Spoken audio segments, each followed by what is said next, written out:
Hey friends, welcome to Breakaway on a Budget. I'm Courtney and I'm here to help you break away on a budget. Today we're talking Disney. Can you do it on a budget? What can you do to help not break the bank? Stay tuned.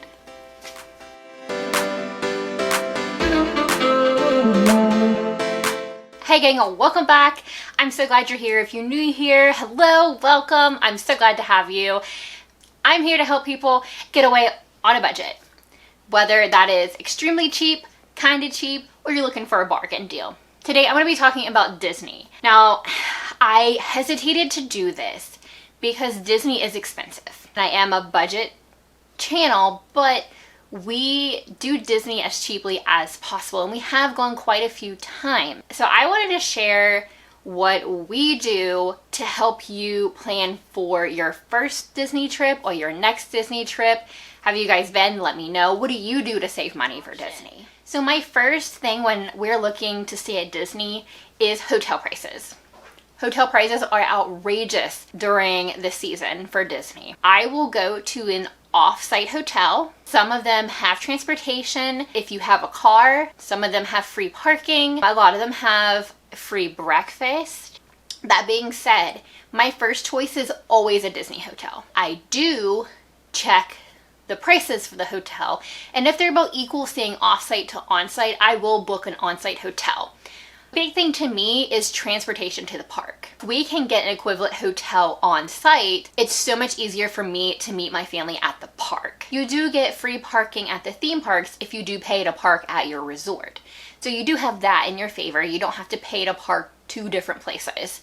But if you're staying off-site, you do have to pay that $25 standard parking, or you can pay $50 for premium parking a day. Another money saver is drive yourself. If you are flying in to Orlando International, they are no longer providing free transportation. Mears does still have shuttles. They're going to be cheaper than if you rent a car and just leave it parked the whole time for your trip. It's a little give and take. If you are able to drive it, check gas prices. It may be cheaper for you and your family to drive. That way you don't have to pay for bags on an airplane. You can pack more than what you think you'll need. You're not worried about weight restrictions. There's just a lot of planning and thought that goes into the decision to drive or not. This is an oldie but a goodie, is if you have a Target Red Card, you can get a debit card or a credit card from Target. You can get 5% off of gift cards, and that includes Disney.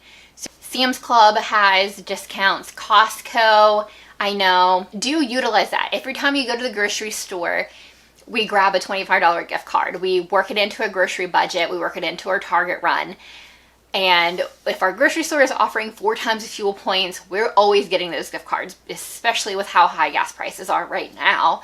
Those gift cards can be used for food, for souvenirs, for your hotel, for your tickets. They can be used for pretty much anything for Disney.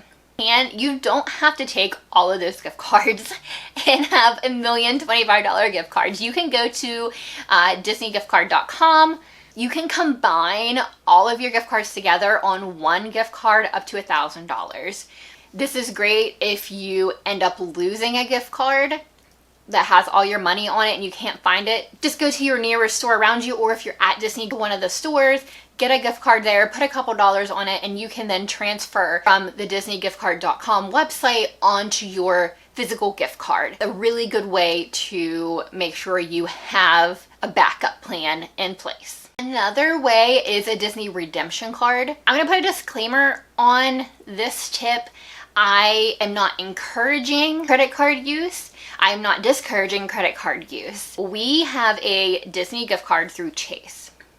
It does not have the greatest rewards system. You get 1% back in Disney points, or you can get 2% back on certain categories if you pay $50 a year annual fee. That being said, we use our card for everything. This is not financial advice at all, so do not take this as such. But we have gotten hundreds and hundreds of dollars on our redemption card for Disney. But like I said, it is not the best reward system. There is some cards that give cash back at a higher percentage than Disney does with their points. But what does make this card really nice is if you do put your Disney vacation on your Disney credit card, they will give you 6 months 0% APR. You can also redeem those Disney points for airline miles. You can reimburse yourself for flights. We enjoy it because we use it straight for Disney and we have money dedicated for Disney. If you do have the credit card, please use it responsibly. You don't want to get in debt to go to Disney. That is not what we're trying to accomplish here. Another way to save at Disney is to pack your own snacks. Disney doesn't care. You can bring in your own food and water. My husband and son were exploring Tom Sawyer's Island and they have a picnic area over there if you've never been over to the island. There was a family that pulled out a big freezer box of those PB&J Uncrustables. If you watch my last video about what's in my park bag, I forgot to show you, but I ended up putting snacks in there. We got the little plastic containers of chips, so that was good instead of having to get a little $6-7 snack because the Disney prices are outrageous. We did get some HydroFlow bottles, the 25 ounce. We filled them up with ice water before we left our hotel, and at any quick service restaurant you can get free ice water. So what we did is we just kept refilling those bottles, so we had free ice water all day. We didn't have to pay the $4 or $5 for a bottle of Dasani water. We have also in the past bought a case of water and brought it with us to the hotel, put some in the mini fridge, and then we'll pack them with us on our way to the park and just keep refilling our water bottles. So speaking of buying before you get there, shop on the way if you're driving and get groceries. Anything that you know your family's gonna munch on, some bananas, some apples, and keep them in your hotel room. That way you can grab something quick for breakfast if you're not a breakfast eater, or you can pack a banana or an apple in your bag to take through to Disney. And that way you're not always constantly paying those prices. Or if you do not have a car there, you can order grocery delivery. One thing we did do this trip, since we did drive, we stopped at one of the off-site Disney shops. Not the Disney store, not the Disney character warehouse. Found Mickey Mouse ponchos for $5, so I got the whole family ponchos because we forgot. If you have little kids, buy some of the little souvenirs that you can find around Target or Walmart or even the dollar store or Dollar Tree. Look there and see what little Mickey Mouse things you can find and pack them in your luggage, and that can be a nice surprise every night that you get there that you've already bought pretty cheaply compared to Disney World prices. Something new that Disney just came out with is Disney Genie Plus and Lightning Lane purchases. So this takes the place of the old Fast Pass system. The Fast Pass used to be free, but now they've done away with Fast Passes and you do have to pay for this Disney Genie Plus. This is to skip certain rides, not all of them, but you skip the line with certain rides, and some of the bigger attractions are individual Lightning Lane purchases. So you have to pay on top of what you've already paid for your ticket to get in these lanes. Personally, we do not do these. We've already paid so much money to get a ticket to get into the park. I don't see any reason to do this unless we are there for a day and wanted to do so many rides, but it's $15 a day per person, and when we have a lot of people with us, it adds up fast. It's definitely not fitting into our budget. I'd rather spend that money somewhere else. If you can manage, go in the off season. That's usually in September, right after school starts, and right after the holidays or right before the holidays. Tickets are usually cheaper and hotels are usually cheaper as well because they are wanting to get more people into the parks. Speaking of tickets, don't buy a park hopper. I know this breaks my heart to say this because I love the park hop, but it's not really worth it. If you cannot get all you want done in a day, schedule another day at that park. Or if you're on a time crunch, the park hopper may be worth it for you, but if you're going for a whole week, the park hopper's not worth it. That's not a great use of money, in my opinion. But if you are staying a shorter amount of time and want to hit 2 parks in one day that you're not going to be able to do a full day at, then I agree. Especially if you're doing an Animal Kingdom in the morning, which closes really early, and going to Epcot, which is open the latest at the moment. That is a great use of the park hopper. Let's move on to eating at Disney. You're not going to get away from it. You're going to get hungry there. You're going to get a snack. You're going to want that Mickey bar or that Dole Whip, or you want to get a burger at Cosmic Rays, because what's a trip without a cheap theme park burger, right? If you are staying on site and you do want to have breakfast, we were just looking for our next trip. we can get 4 Mickey waffles for $13 or a kids meal for with 2 Mickey waffles for $10. Obviously, we're going to get the adult size, $13, 4 Mickey waffles, and just split it between myself and my son. There's no reason for me to have 4 Mickey waffles, although they are pretty delicious. We look at the menus ahead of time so we know exactly what prices are and how much we're going to budget per person. Another tip, you are not a Disney prisoner anymore. Before, you would be a Disney prisoner if you didn't have a car. You couldn't go anywhere. But now there are services like DoorDash, Grubhub, Uber Eats that can deliver to your resort. So you do not have to pay for Disney food prices if you don't want to. If you want that McDonald's or Burger King or Chick-fil-A, you can get it delivered. You want a pizza delivered, get it delivered. Another way to save money is to check for discounts. Periodically, Disney will have a room rate discount. Very, very, very rarely will they have a ticket discount, or they'll have a room package with a room and tickets together at a discounted rate. Always check for those rates because sometimes you can save over $100 a night by booking one of those rooms. These are very limited.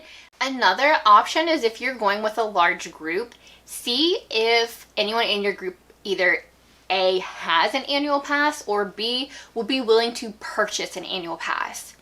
Now, right now, they're not selling annual passes except for the Florida Resident Pixie Pass, which is only valid during weekdays and has a lot of blackout dates. If you're an out-of-state, you can only get the Incredi Pass, which is $12.99, which is completely outrageous. I understand this, but you do get a lot of perks. Right now, there's a 25%, up to 25% off discount on rooms that you can take advantage of.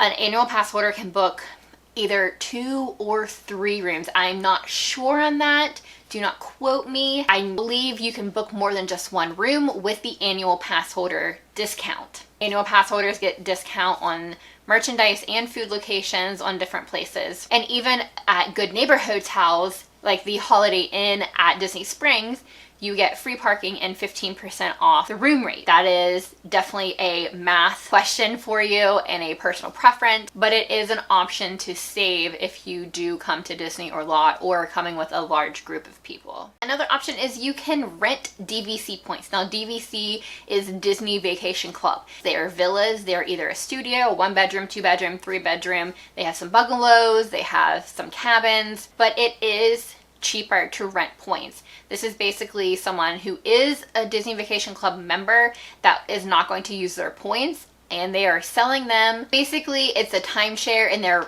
renting out their timeshare to you. Another tip I got from another YouTuber is to check Priceline Express deals. Sometimes Disney has an express deal on there. I hesitate to recommend this. We have gotten burnt a couple times with third-party hotel websites, so we book straight from the source now. Do know when Disney closed for the pandemic, a lot of people had trouble getting refunds for their money. So just take that with a grain of salt. Be careful with third-party websites. Now this goes along with buying your souvenirs ahead of time. Go to, I know Target has them, like I got this Minnie Mouse t-shirt from Target for $20. You cannot get a shirt under $20 at the park. The last time we were there, the kids t-shirts were starting at $20 and $25, which is completely outrageous. I'm not buying a t-shirt when a children's t-shirt starts at $20. I'm just not doing it. I'm going to get a Target. I'm going to get a $5 t-shirt for my son. I'm going to get a $20 t-shirt for myself. I also bought my husband some Star Wars shirts from Kohl's on clearance for $9.99. Buy your souvenirs elsewhere. Buy your t-shirts elsewhere. You can go on Etsy. There's a ton of people that make custom Disney family shirts, which we've gotten quite a few from there too. Your purse is going to thank you. Please, please, please, please pack your ponchos or your umbrellas. Do not buy them from Disney. This is going along with your souvenirs and your clothing. It is going to be so expensive for just a big plastic trash bag, basically. Pack them from home, get a big pack from Amazon. They're pretty cheap. And even if you use them once, it pays for itself, right? And it always rains in Florida. Even if it says it's not going to rain, it's going to rain in Florida. Or if it says it's going to rain all day, maybe it won't rain all day.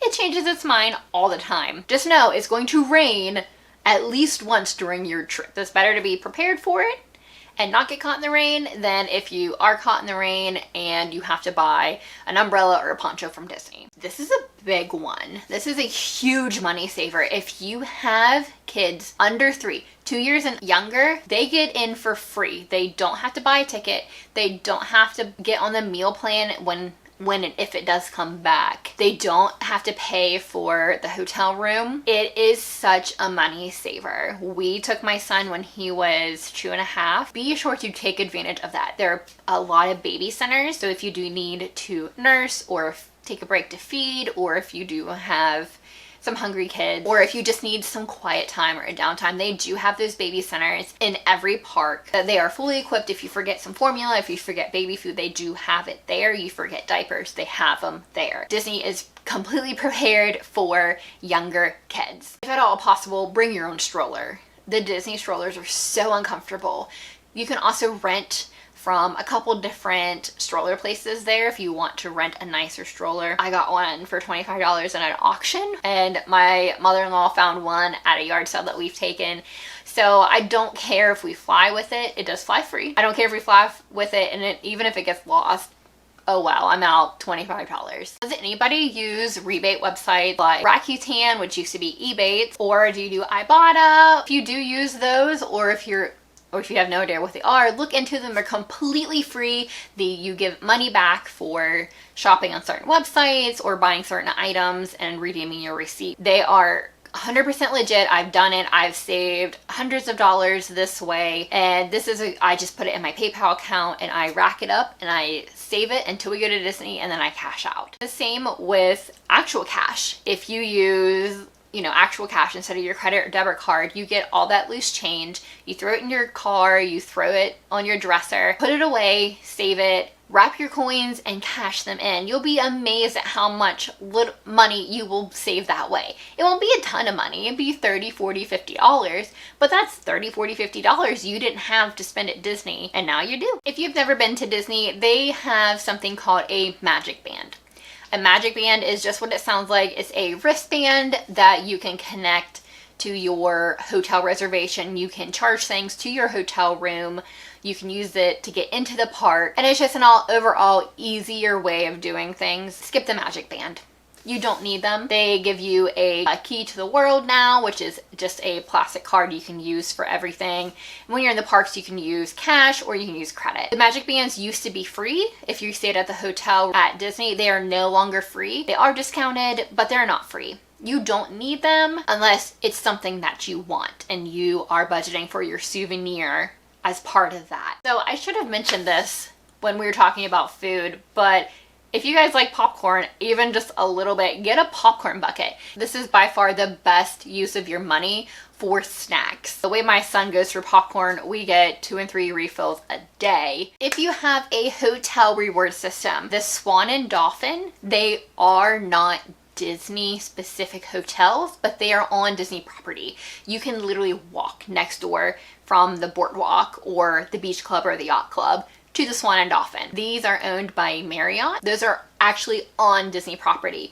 They do have their own buses to the theme park. You can just walk to the boardwalk or the yacht club or the beach club. You can walk into the back entrance of Epcot. You can walk to Hollywood Studios, or you can take one of the boats. All right, and that's it. Those are all my tips for Disney. We've been going quite a few times, but I'm always learning new tips every time. What are your tips to save money at Disney? Make sure you're subscribed. I'd love it if you'd hit the like button as well, and you'll get notified the next time I have that video posted. Until next time, hope I help you travel on a budget.